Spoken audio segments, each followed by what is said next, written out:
Good afternoon, and welcome once again to another timely and topical AMET webinar.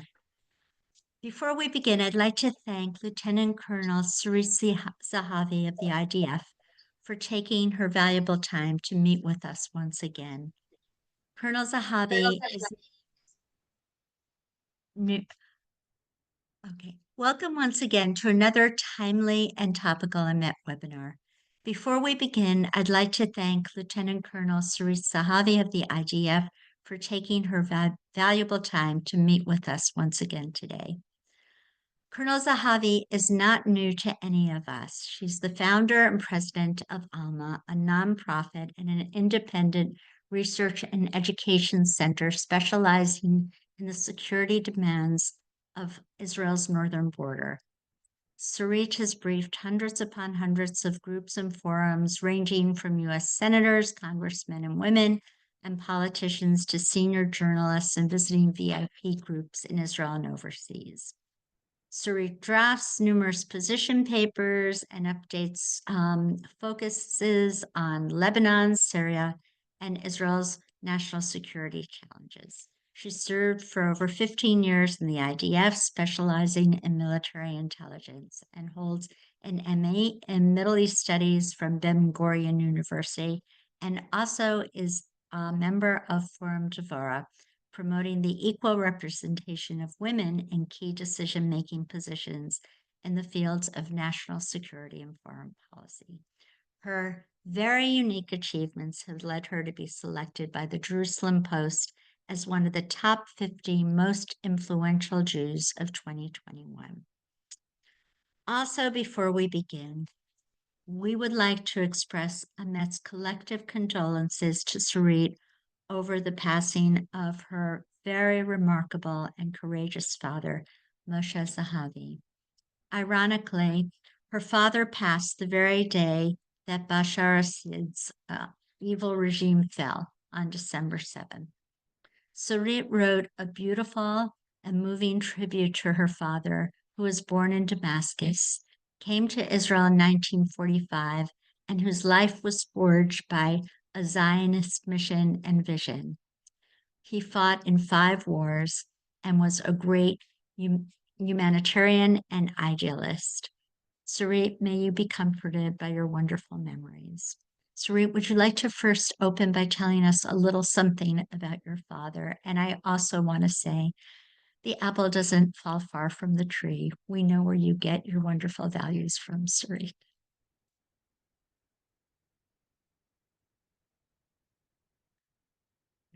You're muted. Okay. Just unmute. Okay. If you can unmute your microphone, Sarit. On the button, right.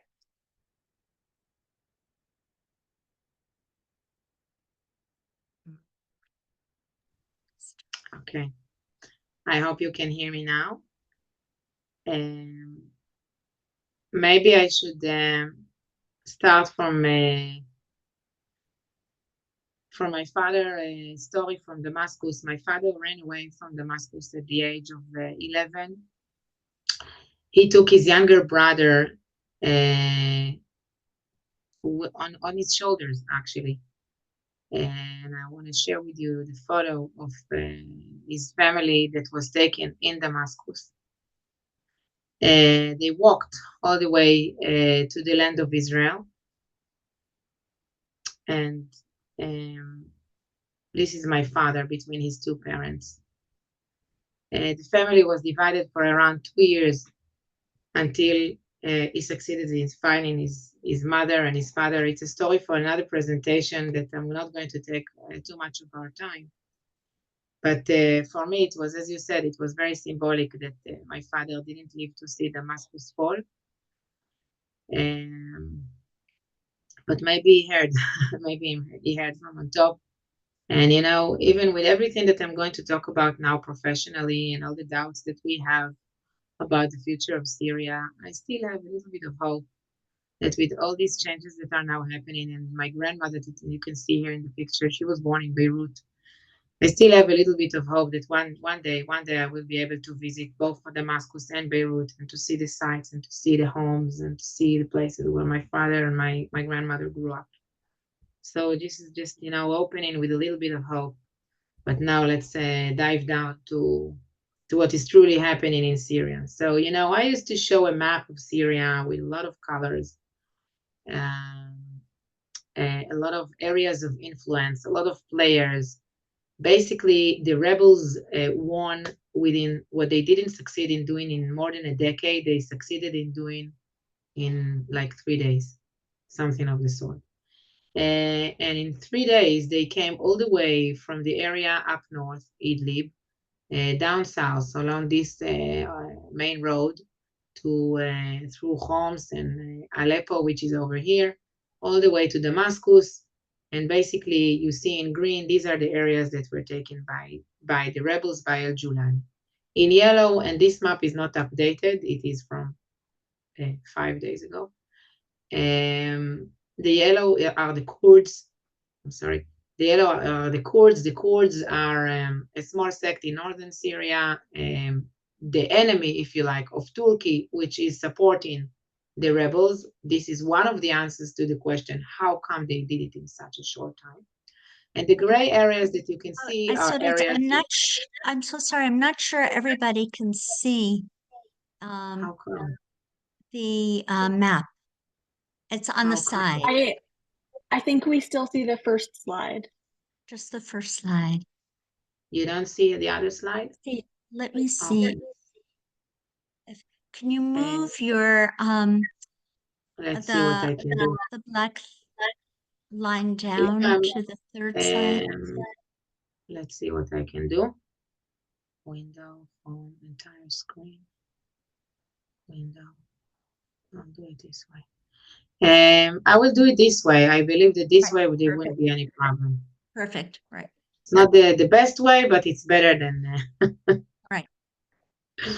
That's the problem with having one screen and having Zoom and presentation in the same. Anyway, now you can see the map. Yes. Okay. So in yellow, it's the Kurds, and in gray, this is the areas that are under direct influence of Turkey. And and the Kurds are losing areas, like the yellow area that I'm pointing at now is no longer in the hands of the Kurds. So the map is changing daily, and there is kind of a fight between the Kurds and the new ruler of Syria, which is Ahmad al-Sharaa or Abu Mohamad al Jolani, depends how you want to view it. But if you want to answer the question, how come they did it in such a short time, I think we have a few answers. First, they failed to do it in the past because the Syrian government of Assad received help from Hezbollah, received help from Russia, and received help from Iran. All these three players didn't help this time. Russia was involved in Ukraine. Hezbollah was losing or lost against Israel and got a huge blow with manpower and munition. And Iran, I think that with regard to Iran, we learned, and it became very clear, that since Hezbollah was the main professional, biggest proxy of Iran in Syria, all the others were not strong enough to resist. And Iran, with its calculation, decided just to give up. And all of them, Assad, Iranian IRGC forces, and Russians were evacuated from the Russian bases over here along the seashores during the progress of the rebels down to Damascus. At the same time, al Jolani had almost 5 years to prepare this attack with the support of Turkey. As I've said, all the area over here of northern Syria was in the hands of the rebels, and nobody actually looked at what's going on over there. And meanwhile, they were making the preparation. They became an army. They became stronger. The third reason is actually the opposite. The third, or kind of a mirror picture. The third reason is the Syrian army that didn't fight. It just took off the uniforms and collapsed. And it gives us an understanding of the fact that the Syrian army was not loyal to the Syrian government. Just to understand, when I'm saying the rebels, this is the chaotic situation of Syria. It's tons of different organizations with different agendas, different beliefs from various areas and different identities. We try to put a little bit of order in the question of who are the rebels, and we can say that al Jolani is coming from this alliance of organizations. The most prominent one is Hyatt Tahrir al-Sham, which is a new name to Jabhat al-Nusra. Jabhat al-Nusra is a branch of Al-Qaeda in Syria. Let's not be mistaken. This is what it is. They were on our borders during the civil war. The rebels, which were not Jabhat al-Nusra, which were part of the Free Syrian Army back then in 2013 to 2018, we could see them fighting on the one hand against ISIS, against the government. We could see sometimes alliance with Jabhat al-Nusra, sometimes fighting. We could see Jabhat al-Nusra attacking Druze towns in areas of the Golan. So many organizations. So basically, the rebels are the Jabhat al-Nusra, Fatah al-Mubin, which is the coalition of different Islamic groups, and SNA, which is a new version of the Free Syrian Army, which is also a coalition of many small groups. In yellow here are the Kurds, also divided, and here are the small groups that are typical to the southern part of Syria. And I want to say something about it. If you look at the southern part of Syria, and I hope it's big enough in your screens, the green towns here are Sunnis, and the pink or the purple are Druze, and that's the border with Israel. In a minute, we'll see the area where IDF entered. So the majority of the communities next to the border are Sunnis. In one of these communities, IDF filmed the video that I'm showing now, while this is from a few days ago, where you see the rebels of Jabhat al-Hashab, which is one of the main towns that supported Jabhat al-Nusra during the rebellion in 2013 to 2018. And now these guys are bringing boxes of munition, handing them to the IDF soldiers that took over the buffer zone. This is, to see these sites, for me, it's like almost a miracle. This guy, Ahmad al-Sharaa, or Abu Mohamad al Jolani, is getting a huge hug from everybody in the world except for Israel. He will have to prove that he's Ahmad al-Sharaa and not Abu Mohamad al Jolani. If you look at the flags when he's giving interviews, one flag is the flag of the rebels, which is today the flag of Syria, and the other flag is an Islamic flag, which is similar or very similar to the flag of the Taliban in Afghanistan. I don't believe this guy. Maybe that's the bottom line if you ask me about Syria. I don't believe he is truly changed. I don't believe he is not radical religious motivated. I think he's very pragmatic. I think he understands that he needs to gain power in Syria now, and that's why he's, sending messages of peace. But at the same time, Israel should make sure, is one of the lessons learned from October 7th, that we cannot trust these kind of guys. And that's why we enter the buffer zone that you see in the picture now in purple. That's the buffer zone. You can see that in some areas, it's 3 to 6 kilometers. In others, it's just 500 meters. It's a very, very small buffer zone. By the way, much smaller than the Turkish buffer zone in the Kurdish areas of Syria. This buffer zone is something traditional that was created in the disengagement agreements between Israel and Syria in 1974. And the idea was that no military presence will be in this buffer zone, neither Israeli nor Syrian. The problem is that the agreement talked about an agreement between states, and there was no relation to a non-state players. So since the civil war, everybody were present in the buffer zone militarily except for Israel. was Hezbollah and Iranian proxies and ISIS and Al-Qaeda and the Free Syrian Army. Everybody were fighting everybody, and everybody were there having munition, as you saw in the video.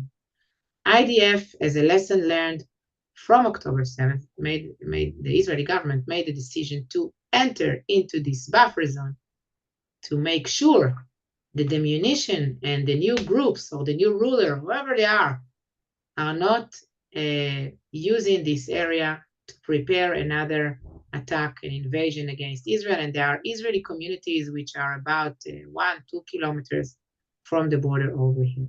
We cannot afford being surprised anymore. Al Jolani is calling Israel to withdraw from the buffer zone. I believe we don't want to stay in the buffer zone, but we need to make sure that no armed presence is back in the buffer zone, whether state or non-state, doesn't matter. And it will take time. It will take time. At the same time of entering into the buffer zone, at the same time that Al Jolani took over Damascus, Israel immediately identified an opportunity and a risk at the same time. What do I mean? Syria is a key asset for Iran and for the rearming of Hezbollah. Like when I was talking about the risks and opportunities with regard to the diplomatic arrangement with Lebanon and the ceasefire with Lebanon, I always said that, okay, but Hezbollah can recover. It's not going to take long until Hezbollah will recover. And the recovery is coming, or was supposed to come, mainly from ground corridor that starts from Iran through Iraq into Syria, and from there to Lebanon. And those who handle the corridor were the proxy militias of Iran in Syria that, as clearly as I've already said, many of them were evacuated. Some of these sites were bombed, and also Israel bombed the infrastructures, the industry of advanced weapons in Syria named SERS. We published a report about SERS like 2 years ago. These were many, many small institutions. You can see some of them in the map here, including manufacturing of chemical weapons, as far as we understand, advanced weapons, missiles, etc., that were meant actually for Iran. Even though it was a Syrian industry, it was meant to provide Iran and Hezbollah with munition, and Israel took the advantages and bombed probably most of these places, and at the same time bombed the Syrian army bases and planes and jets, because again, we didn't want it to fall in the hands of the rebels, which are holding radical Sunni ideology. Which brings me to say 2 words about Lebanon. I want to say 2 words about Lebanon. In the picture, what you see is Hezbollah working very hard to recover. First and foremost, that's the open source information that we can talk about. I don't know about classified information. First and foremost, with civilian aspects, and it should be very clear. Civilian recovery would mean either at the same time or very, very quickly, also military recovery, because the civilian branch of Hezbollah is the enabler of the military branch. Sarit, when was this picture taken? In Lebanon? Yeah. This is in Lebanon. I can't tell if it's in Beirut or South Lebanon since I don't remember. This is a kind of a situation room that was founded by Hezbollah. Yellow is the color of Hezbollah. And what these guys are doing, they are mapping the damages of the war in Lebanon, and they are preparing the answers to the damages, what to build, where to build, which company will go to build what, who is going to get compensation, etc. This is a situation room. What is written here in Arabic is this is a situation room from the rebuilding of the damages of the war. Okay, rough translation from Arabic. Are they also trying to establish another corridor through Syria to Lebanon? This is too soon to tell. We evaluate that Iran will try to buy a corridor from al Jolani with money, or it will try to create a maritime corridor, an aerial corridor, meaning to land directly in Beirut, or to land in a third country that we don't even imagine. even though Armenia could be a good option. And from there, switch plans and then land in Beirut. There are many options that the Iranian can develop a new corridor of smuggling of weapons into Lebanon, but no doubt, and I want to be very clear on that, no doubt that the Israeli military achievements in Lebanon and in Syria are creating a huge opportunity to change the whole situation in the region and to bring us much more security. I can tell you that I gave a presentation to people of Metula. Metula is the northern community in Israel that is evacuated and it's ruined from the war, and it is surrounded by the border from three areas, three directions, and that's why the people were very much afraid to come back. And I gave this presentation right after the ceasefire, and I talked about all the problems with the ceasefire, because the ceasefire doesn't provide us with security. And when I ended my presentation, one of the women came and asked me, Sarit, if you were a resident of Metula, would you come back home? And I hesitated. I told her, you know what, you can come back home, but bear in mind that Hezbollah will recover very quickly, and we don't know how long it's going to take. But when I entered this meeting, I was on my way home, and I heard on the news that the rebels are progressing towards Damascus, and it was clear that if Damascus will fall, my answer was wrong, because it gives much more security to the people of Metula and much more time it will take for Hezbollah to recover. And I put here a slide that relates to the agreement. We met many times, Sarah, on Zoom during the past 14 months since the war started, and we discussed the diplomatic arrangement that is needed. And I talked about three principles. I talked about a deadline, effective enforcement mechanism, and disarmament. Clearly, the agreement is trying to meet all three key principles, but it failed to meet at least two of them. And the third one is dependent on the implementation. What do I mean? Disarmament exists in the agreement because it is based on 1701. And 1701 doesn't talk about withdrawal. It is talking about disarmament of Hezbollah south to the Litani River. That's 25 kilometers from the Israeli border. That's much farther than where the Israeli army maneuvered. IDF maneuvered only about 8 to 10 kilometers from the border. But what is this deadline exactly? The deadline of 60 days is about IDF withdrawal from Lebanon. It's not about the disarmament of Hezbollah in South Lebanon. So what will happen in the end of the 60 days, which is actually within a month from today? What will happen? We will withdraw, and then what? Who will take off all this munition from the areas that we didn't maneuver in? Because every day, IDF publish more and more munition that is being taken out of the towns where IDF is still present in South Lebanon. Every day, tons of munition. This is in every home. Every home there is munition. Every home is a weapon depot. It's, even for me, it's overwhelming to see it. About the mechanism of enforcement, unfortunately, it's not a mechanism of enforcement, it's a mechanism of monitoring. There is a difference. And US and France, United States and France were supposed to, or are supposed to, monitor the mechanism of UNIFIL and Lebanese army. Due to the agreement, what does that mean? It means that if Israel identify a violation, we should report that to the mechanism. They should go to UNIFIL or Lebanese army, and then they will go and check the truck. You can understand that in reality, it's not going to work. There is no time when you see a truck full of munition driving somewhere in Lebanon or in South Lebanon. There is no time.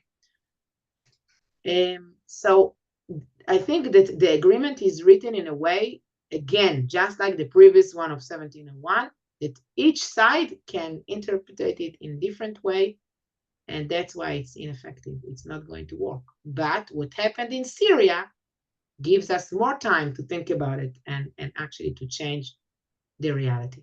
Before I open it for questions, I must say something about the war in general, okay? The war in general, and though we see huge changes with regard to the Shiite axis, they still have different tools. The Iraqis today if this report is confirmed, announced that they are ceasing their fire, which is excellent news for us because they were launching almost every day drones to Israel, and IDF intercepted the majority of them before they got into Israel, but it's another front to deal with. But the Yemeni front is still active in the Red Sea and against Israel, and you can clearly see the numbers, and you can see the rise in strikes against Israel in the past month, and it's not ended yet. And in the past few days, they succeeded twice in bypassing our aerial defense systems. This is the hit in a school in the center of Israel, in a very crowded area. That the school was completely ruined. The missile was partly intercepted, but as you can see, the warhead crashed in the school. We were very lucky that nobody was killed because this happened at 2:30 a.m. If it would have happened at 8 a.m., the result was catastrophe. And we should make sure together, and that's why I'm doing all these briefings, that eventually it's a mission of Israel and the international community to make sure that these players do not survive the current campaign. They are a risk for everybody who wants to go through the Red Sea, and they are a risk to the state of Israel and the children of Israel as well. I think I can stop here. Wonderful, wonderful presentation as usual, Sarit. Today, the Lebanese caretaker Prime Minister Najib Mikati visited southern Lebanon, praising the role of the Lebanese armed forces in UNIFIL. We have seen since 2006 how effective UNIFIL and the Lebanese armed forces have been in enforcing 1701.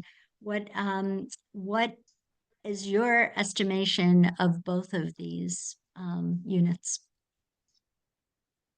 Let's start with UNIFIL because it's even more painful. I didn't have too much expectations from the Lebanese army.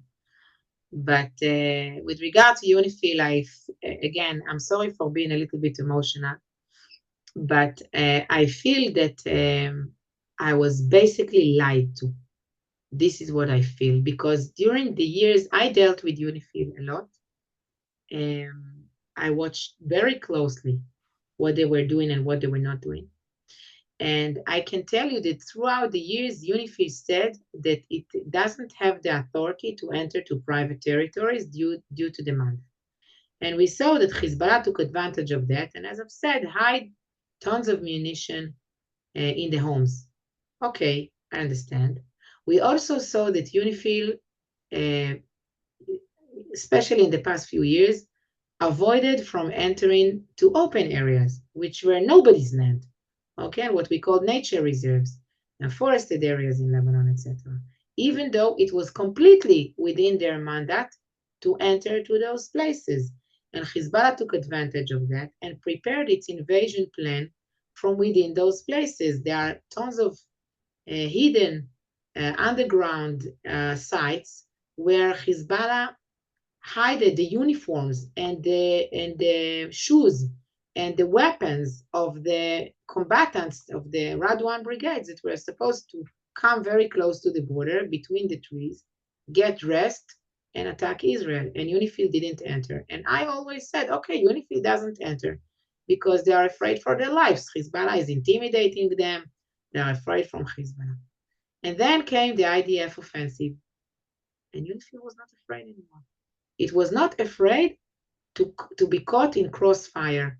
It was not afraid to get wounded or killed by the active. It's a battle. It's a battlefield, and Israel warned UNIFIL and asked UNIFIL to leave the war zone after they failed to do their mission, to enable us to work freely with no, watching our back whether UNIFIL is there. So we should make sure that we are not eventually hitting them or wounding them. And they complained each time there was something happening. They complained against the state of Israel. But when a Hezbollah rocket hit a UNIFIL base, the complaint was a non-state player launched a rocket and it hit UNIFIL base. I cannot anymore say anything to protect the UNIFIL stance. I'm out of tools in this respect. And that's why they have to prove me that something is changing. I can't believe it will. With regard to the Lebanese army, as I've said, I have no expectations in this, because before you go to the Lebanese army, you should ask a basic question about the Lebanese government. The Lebanese army is subordinate to the Lebanese government. Who is the Lebanese government? The Lebanese government is not separated from Hezbollah. Hezbollah is not designated as a terrorist organization in Lebanon. There are ministers of Hezbollah in the Lebanese government. How do we expect the Lebanese army, which is actually the Lebanese government, to enforce the disarmament of Hezbollah while Hezbollah is a member, not below the surface, officially a member of the Lebanese government? It's just not going to happen, and we are illusioning ourselves. And I think that's the starting point of any diplomatic arrangement. Lebanon should ban Hezbollah. Lebanon should follow Resolution 1559 and not 1701, which is all about the disarmament of the proxy militias and the different militias in Lebanon, all militias in Lebanon. And they are not there. It's just nobody's talking about it.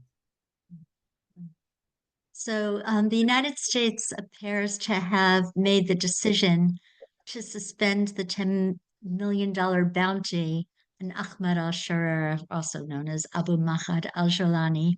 And the UN is no longer designating Hyatt Tahrir al-Sham as a terrorist organization. I am actually with you. I think that this is Takiya or dissemblance. How long? It seems like the world is just enjoying this honeymoon period. Yes, nobody wants the corridor between Tehran and Beirut. They don't want Iran. They don't want Russia to dominate. But don't you feel that we should wait for the dust to settle before we welcome this man into the club? Completely. And, I'm even looking further, not only on Syria, I'm looking at, in general, on global security. And I ask myself, what kind of message terrorists get out of this development? If you're a terrorist, all you have to do in order to become legitimate is to take over a state. If you take over a state, everybody wants to talk to you, and there is no price on your head anymore. Now imagine that Hezbollah will understand the message, and Naim Qassem, with the help of the Iranians, will take over Lebanon. What does that mean? And it already happened in Yemen as well, in Afghanistan as well. This is a very bad message to radical ideologies, and I think we should be very careful from that. So at this point, would you allow or encourage the residents of the North to return to their homes?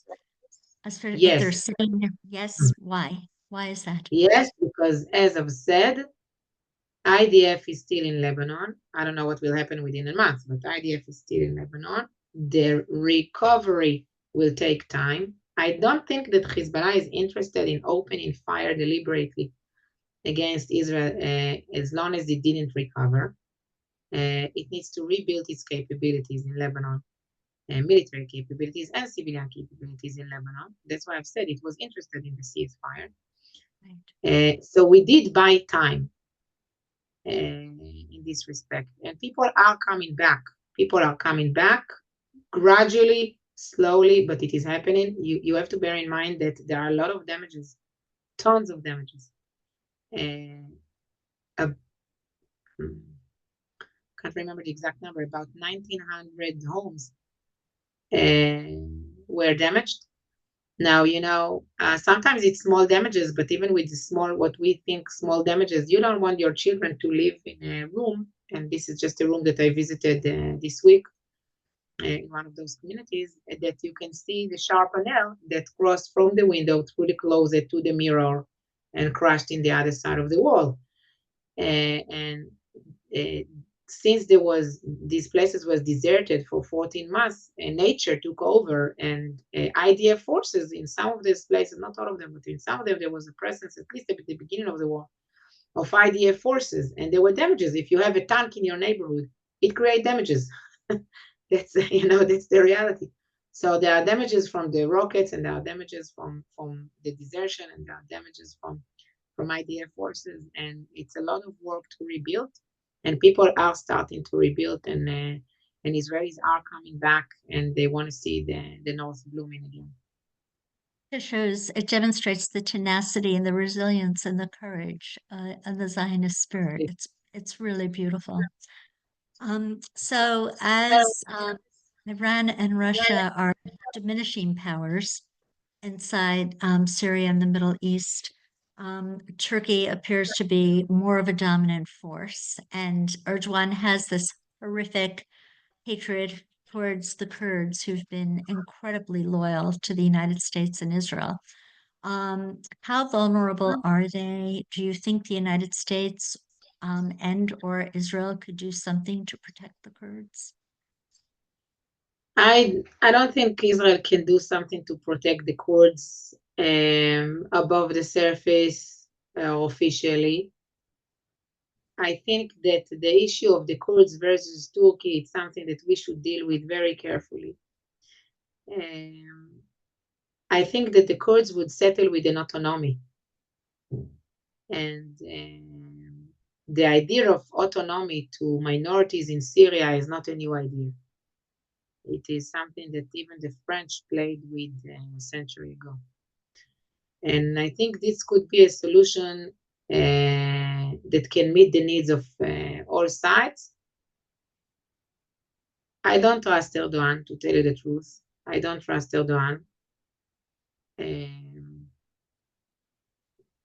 But at the same time, Turkey is a member of NATO. There is always the dilemma of how much help you give, but versus what you get in return. And I think that here the United States a little bit miss an opportunity, because if Turkey is a member of NATO, United States can demand more from Turkey with regard to global security, even if it's hosting Hamas leaders, and even if it's how do they influence al Jolani?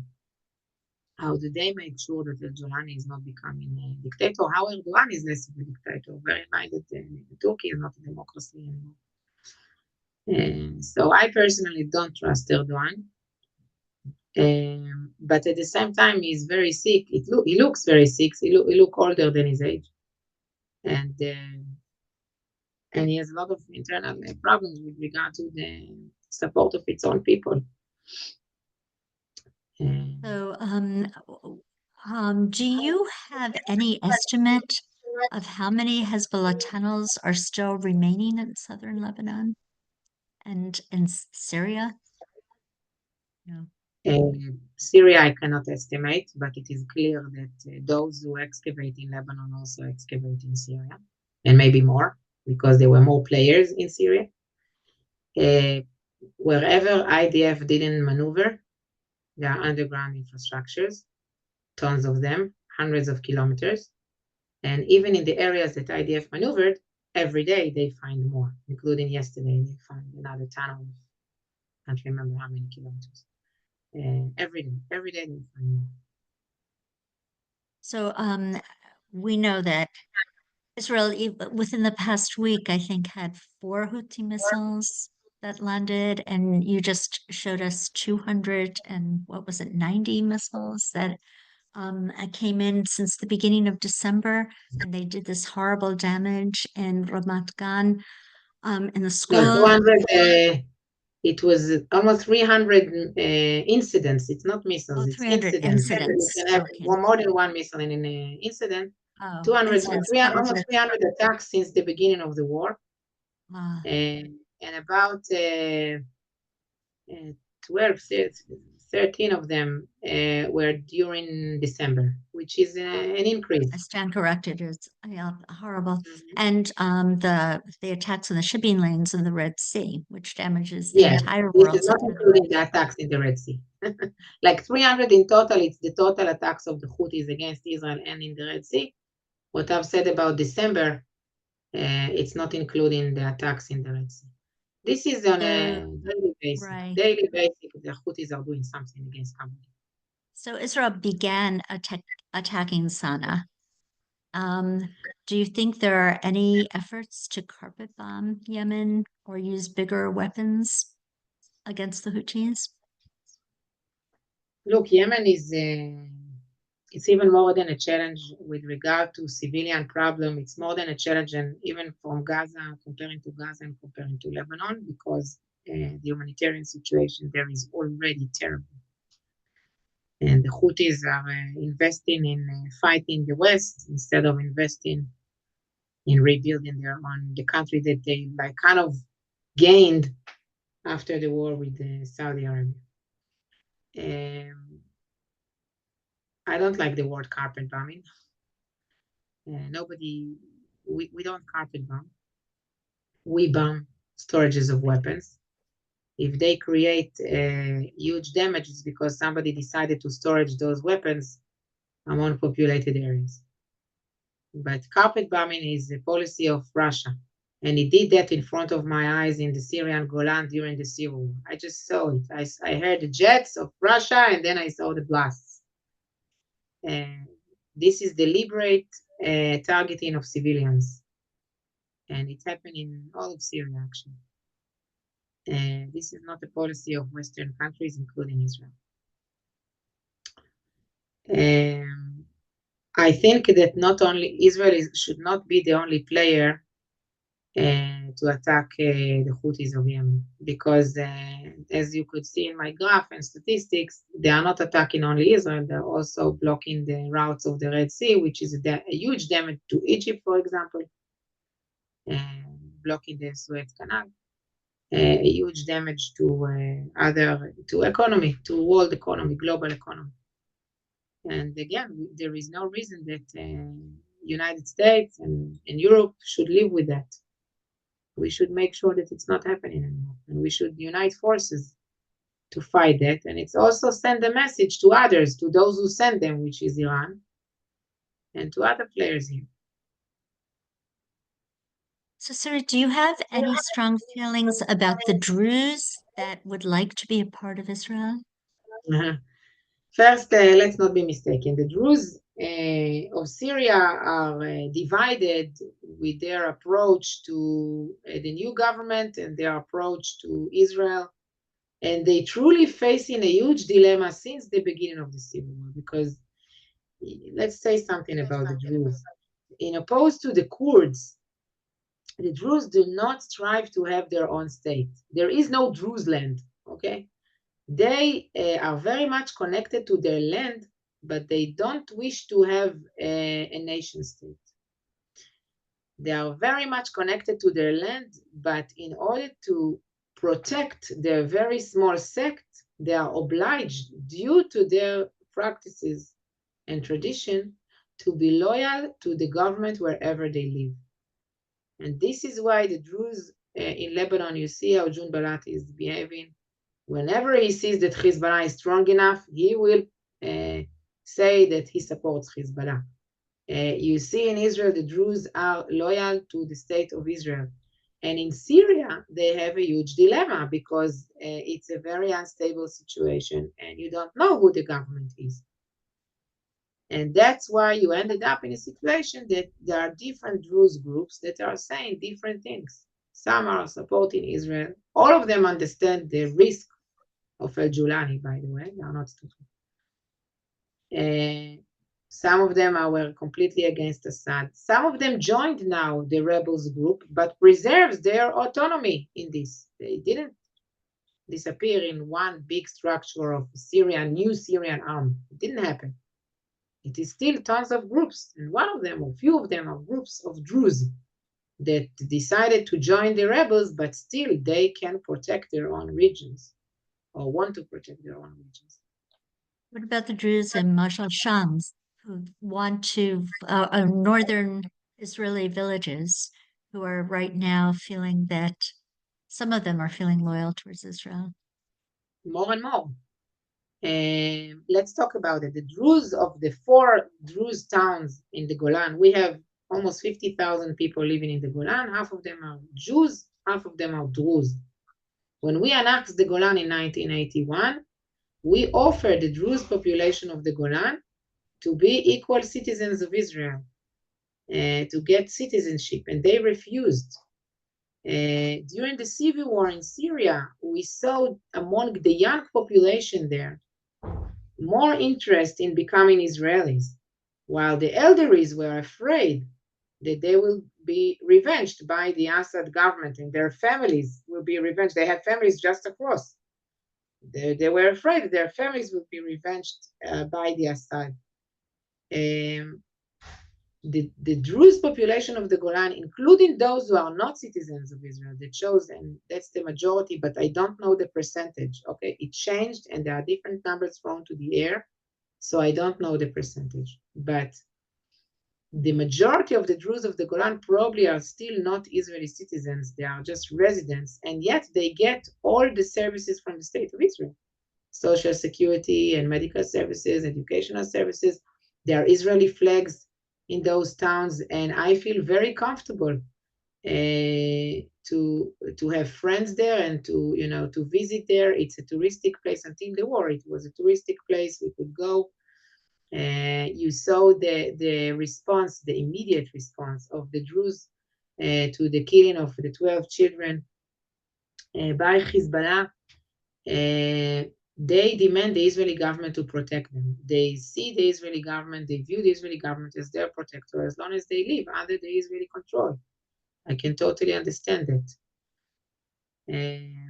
But I also understand their dilemma. Right, of course. I mean, if they have relatives in Syria, and they don't want their relatives to be killed if they're showing too much loyalty. As Yet much as some, time goes by, they feel more and more Israelis because they live here. And by the way, many of them, like there is high percentage of doctors among those towns, for example, because they could study in Damascus. They don't have providers for all these doctors inside those towns. So they walk everywhere in Israel and they live everywhere in Israel. And that way partnerships and social relationships are created. And again, we feel very comfortable with them. and a great many Druze serve in the army, in the IDF. The Druze that serve in the army are the Druze that are citizens of Israel and living in the Galilee or next to Haifa or elsewhere. They, as I've said in the beginning of the 50s, declared alliance to the Israeli state, and the Druze men are obliged to serve in the army, not the Druze women, because it's a traditional society. I can tell you that I live in an area that like 500 meters from here, there is a Druze town. I have very good friends there, and they lost during the war 2 lieutenant colonels.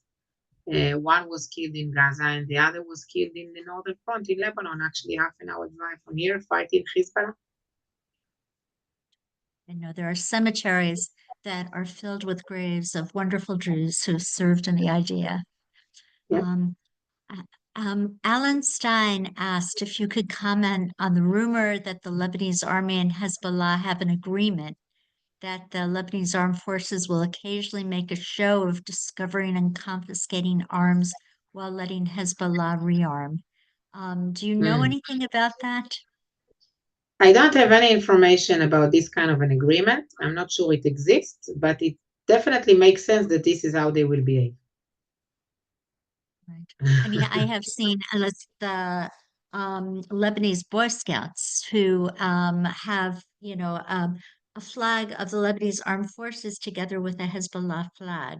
These Yeah. Shiite is It's the very same families, it's the same people. As I've said, we used to see during the years Hezbollah presence in the watching towers of the Lebanese army next to the border. I myself saw Lebanese armed forces soldier securing Hezbollah military operatives in its mission to gather intelligence on the border. I was just there, I saw them together. Lebanese armed forces prevented UNIFIL from entering to areas that were suspected in military presence and deployment of Hezbollah, including the entrances to the tunnels that we find, the border crossing tunnels, including to shooting ranges, including to weapon depots. This was the daily reality that we used to face in the past 18 years, all about the relationship with the Lebanese armed forces. They were part of the plan of Hezbollah and part of the the tools of Hezbollah in hiding its military presence in South Lebanon. Wonderful. Okay. So on Wednesday night, as you know, Jews around the world will begin the celebration of Hanukkah. I am very, very encouraged by people like Sarit Sahavi, who's truly a Maccabee on the front lines. And also encouraged in the memory of Rabbi Akiva Posner, who in 1932, as the Nazi flag was being lifted across the street from him, he lit the menorah, and his wife has a photograph, an iconic photograph showing the menorah lit. And she said, "The Jews will live forever. The light is the answer. The light that burns is the answer." And all of us are trying very, very hard to be lights within the darkness, to shed sunlight on the truth of the prevailing issue of anti-Semitism and anti-Israelism, which is on the rise. And I encourage everybody to support Sarit Sahavi. Her website is at alma-israel.org, and also to support our work. We're on Capitol Hill almost every day, trying also to shed sunlight on the truth. And you could reach us at ametonline.org. Thank you so much, Sarit, and to all of our Jewish listeners, happy Hanukkah, and to all of our listeners, we wish you a Merry Christmas. Merry Thank you. Christmas, and enter my website within a few days, because now it is having problem due to a cyber attack. Hi. Even that. Even that. All right. And thank you very much. And we will see you, God willing, in 2025. Thank you so much. Thank Bye-bye you. now. Thank you. Hanukkah Sameach.